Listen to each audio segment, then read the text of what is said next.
As my mentor would always say, life is all about sacrifices. Before we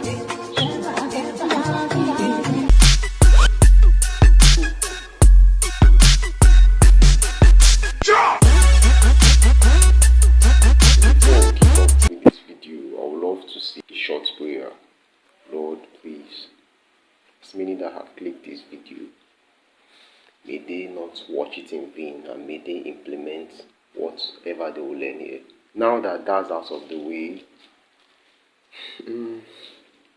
the first thing I want us to look into is a mindset shift. We have to change the ideology that we all have about feeling lost. Because feeling lost in itself is a good thing in general. Because if you're feeling lost, it means that some things are changing around you. There is a transition going on. Let's say you're in high school, you're now an undergraduate, you're looking for admission, or you've already gained admission. So you're moving into a new environment. Or maybe you're that guy that just finished university and you're going out for you're looking for a job, you're looking for opportunities to put your skills into practice, and you're kind of feeling lost. It's natural and it's a good thing in itself. It's not something wrong. So I want you to have that mindset shift. So the second thing there is have a strategy. What's a strategy? Like, what do you think? What do you all think a strategy is? Okay, this is how bestly I can make it understandable for all of us. Imagine that, believe you are football fans. Imagine that we had World Cup final 2026. Portugal and Argentina are playing. For the match, Argentina's strategy, they are like, you all know the drill. Lionel Messi is basically like the best player, so whatever you do, give him the ball. Everything we do revolves around him. Yeah, that's a strategy, right? That's their own strategy. Then their formation is their plan of how they are going to be in the match. So know the difference between strategy and plan. So basically, and their opposition, that's Portugal, their strategy is, we know Ronaldo is our best player, but a big but there. In order to avoid his second missionary journey, because we are going to have Bruno and we are going to have Rafael as the main backbone of our team. I don't know if you understand what I'm saying. So, like, always give the ball to Rafael and Leo, and then Ronaldo is our main man. If you see an opportunity, give him the ball. So, long story cut short, the match goes as planned, but in the second half, Lionel Messi got injured, so he was subbed off. Basically, Argentina lost the match, Portugal won. But bro, I didn't just predict the future. But wait a minute. Try to understand my analogy. It can also be used in life because many of us have plans. Both Argentina and Portugal here had plans here, but the strategy is what differentiated them. You understand? So know that your strategy is what is going to make the difference. It's not just to plan. If your plan could be, I'm going to be the best graduating student in my course, or I'm going to make this certain amount of money in this year. But what is the strategy?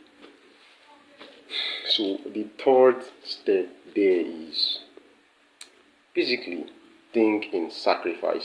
As my mentor would always say, life is all about sacrifice.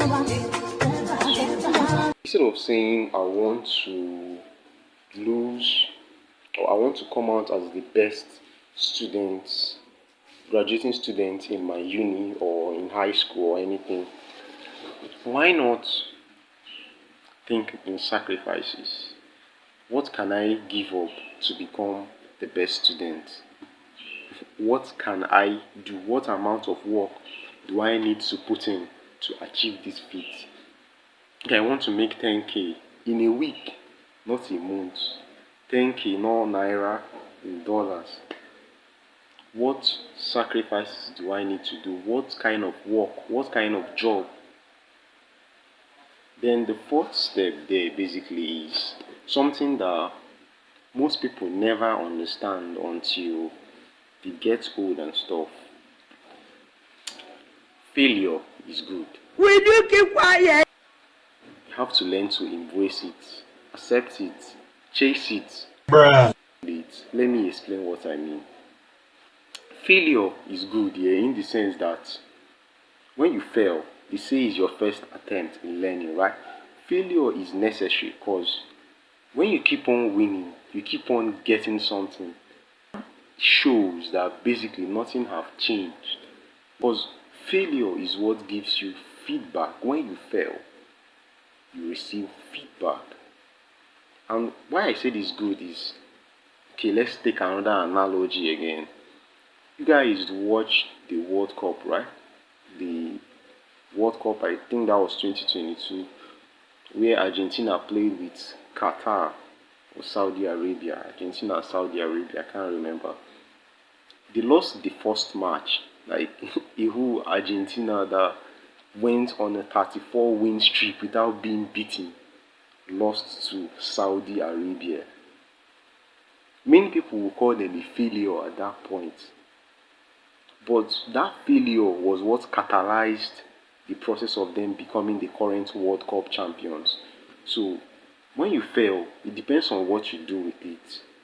You become a failure only when you don't learn from failing. Because when you fail, analyze and identify why you failed, and then that's called feedback.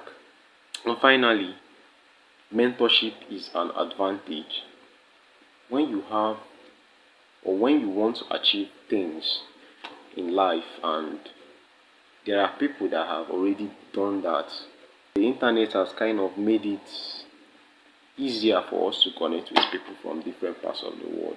Even you can see some people that are in your course, the course you currently want to do, or the business, for people that are like the business folks that you want to go after, they are already making it in that particular arena.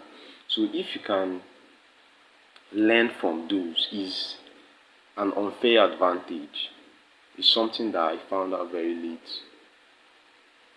And then there's this wise man that I met. He said, "Do you know why I don't make too many mistakes?" I responded negatively. He said, "Cause I go to people that are above me that have made mistakes and learn from their mistakes. So if they had made 7 mistakes and there were 10 mistakes to make, I would end up making only 3. Be smart." But before the end of the video, I would love to drop this question. Like, if you answer it, I really appreciate. Brings us to our sponsors today. Gary, one name, now available in every part of the world. Just ask for African market, you will get your Gary. You can soak it, sieve it and take it. But to avoid eye problem, that's problem of your eye, it's preferable to take it with milk. So back to the video. He said that fail is first attempt in learning, right? When someone does not learn in the first attempt and learns in the second attempt, does that make them a failure?